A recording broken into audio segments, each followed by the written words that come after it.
All right, let's talk about a book that gets a lot of attention. We've all heard of Robert Greene's The 48 Laws of Power, right? And let's be honest, it has a bit of a dark reputation. Most people see it as a cold, calculating playbook for manipulation. But today, we're going to flip that on its head. What if we looked at it not as a weapon to be used, but as a shield for self-defense? And that really brings us to the most important question of all. Are these exact same rules, these subtle power plays, being used against you right now, in your job, in your social life, without you even realizing it's happening? So let me be super clear. This isn't about teaching you how to manipulate people. The goal here is detection. Think of it like we're turning on a social radar. You know, that gut feeling that tells you when something's just a little bit off? We're going to tune that radar so you can see the patterns and protect yourself from people who might not have your best interest at heart. So here's how we're going to break it all down. First, we'll cover defending your career. Then, we'll get into guarding your personal information. After that, we'll talk about strategic social engagement. And we'll wrap up with some really practical defensive negotiation tactics. Okay, let's jump right into part one, defending your career. This is about navigating that professional arena because, let's face it, this is where so many of these games of power are played every single day. Let's start with a classic threat, a trap that so many ambitious people fall into without even knowing it. It's law number one, never outshine the master.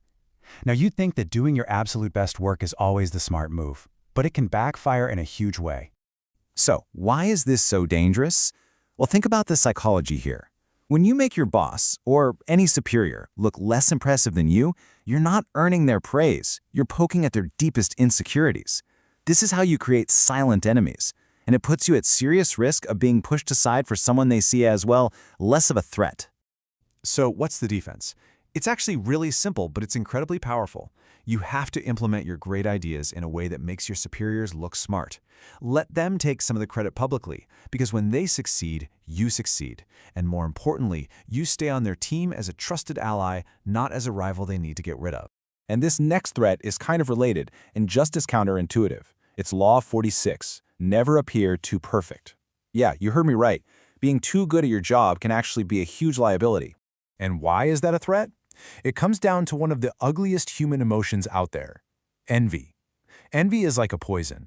When you seem flawless, like you're always winning and never stumbling, people don't just admire you, they often silently resent you, and they might even start looking for ways to trip you up. The defense here is all about strategic vulnerability. Every now and then, just display a minor, harmless defect. Admit to a small mistake. Talk about a little struggle you had to overcome. It makes you appear more human, more relatable. It disarms that envy before it has a chance to grow into something dangerous. Okay, let's move into our second section, guarding your information. This goes way beyond the office. This is about protecting your personal integrity in any and every conversation. This quote from Law 4 really says it all. There is immense power in restraint, in saying less. Manipulators know this. They'll often use a long, awkward silence just to make you uncomfortable. They're hoping you'll rush in to fill that silence and end up revealing something you'll regret later. Remember, the less you say, the more in control you are. And here's another common trap you gotta watch out for. The free lunch. The bait is some kind of free offer. It seems like a generous gift, totally no strings attached. But the trap is what's hidden underneath. It's a hidden sense of obligation. It's that psychological guilt that makes you feel like you now owe them something. And just like that, you've given up a little piece of your independence. Paying your own way keeps you free.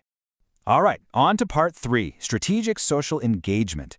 This is all about being really intentional about who you let into your life and which battles are actually worth fighting. Now this is a big one. A huge threat is something called emotional contagion, which is at the heart of Law 10. The idea is simple. Moods are infectious. They're like a virus. If you constantly surround yourself with people who are unhappy, unlucky, or just plain negative, that state is going to seep into your own life. It's almost guaranteed. So what's your defense? You have to be a guardian of your own emotional state. Look, this doesn't mean you have to be cruel or abandon people in need. It just means you have to recognize that you can't fix everyone. Your number one job is to protect your own mind. Make a conscious effort to associate with people who are happy, who are fortunate, whose energy actually lifts you up. Now think about this. When someone makes a petty attack or a little jab at you, you've got two ways to respond. You can acknowledge it, which immediately gives it strength and makes it a real problem. That just wastes your energy. Or you can follow the advice of Law 36 and you can just ignore it. Disregarding a petty attack completely cancels it out. It's like starving a fire of oxygen. It just goes away, and you maintain your position of strength. And hey, here's a pro tip from Law 13 for when you're the one who needs help. Don't waste your time appealing to people's mercy or their gratitude. People are fundamentally wired to act in their own self-interest. So the quickest and most effective way to get someone's enthusiastic help is to show them clearly what's in it for them. Okay, time for our final section, defensive negotiation tactics. This is for those high-pressure moments when you're in a direct conflict and you absolutely have to stay in control.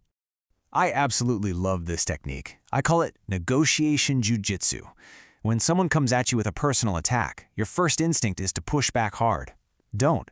That just creates more resistance. Instead, first, you sidestep the attack. Don't even engage with it. Then, try to uncover why they're so dug in. What's their real motivation? And here's the master move. Ask for their advice. Say something like, "Okay, I hear you. How would you suggest we solve this?" In an instant, you've transformed them from an adversary into a collaborator.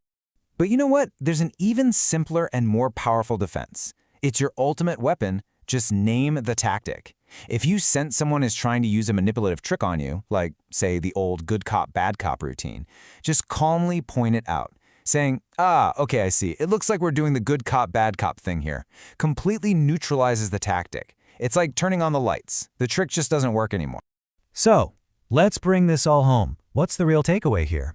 Well, it all comes back to that one core idea we started with, activating your social radar.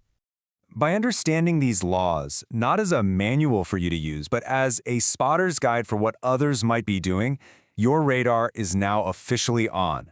You're now equipped to detect those subtle shifts in the social weather, to see the storm clouds gathering long before the rain starts to fall. And that awareness, that is your ultimate defense. So, I'll leave you with this one final thought to take with you. Take a look at your own life, your job, your relationships. Now that your radar is on, what storms can you see coming?